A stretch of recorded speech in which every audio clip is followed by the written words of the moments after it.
Long ago, on the banks of the Yamuna River, sat the agricultural village of Gokulam. The people here lived entirely off the land.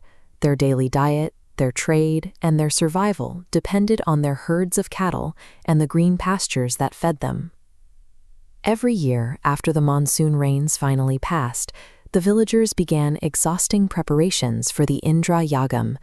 This was a massive, elaborate ritual offering dedicated to Lord Indra, the king of heaven and the ruler of rain. This tradition relied on a specific understanding of survival.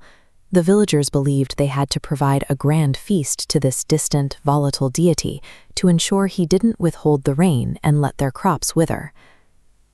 Watching the village gather all this food, a young boy named Krishna questioned his father, the village leader Nanda.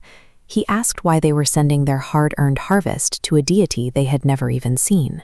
Curious, deliberate, Krishna suggested that their gratitude belonged to the immediate, tangible natural world that fed them every single day. He argued that this nearby landmark, Govardhan Hill, was their actual provider. It gave their cows the grass they ate, it held the forests, and it gathered the local rainwater. Convinced by his logic, the village elders made a momentous decision. They broke centuries of tradition, canceled the ancient offering to Indra, and instead took their vast feast to the mountain and their cattle.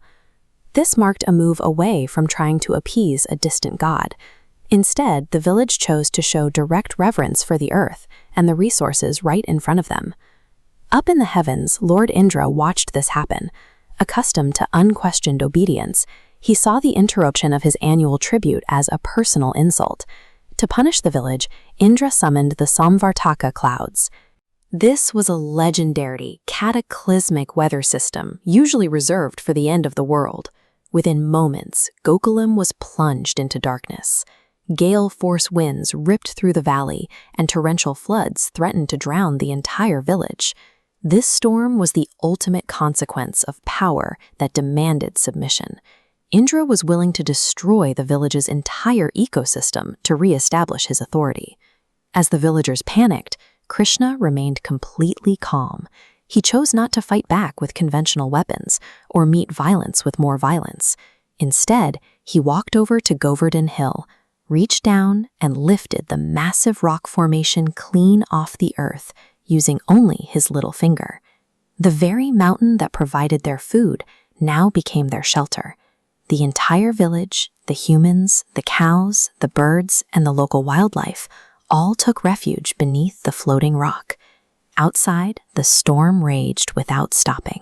But underneath the mountain, the village remained perfectly dry for 7 continuous days and nights.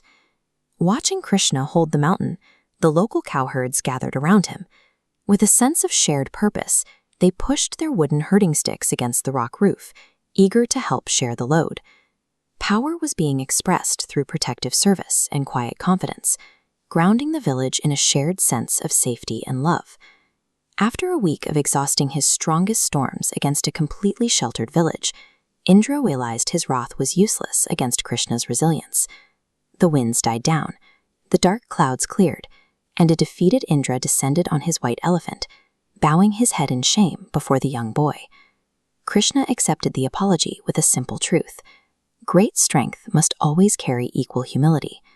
Arrogance blinds those in power, while true greatness lies in serving others.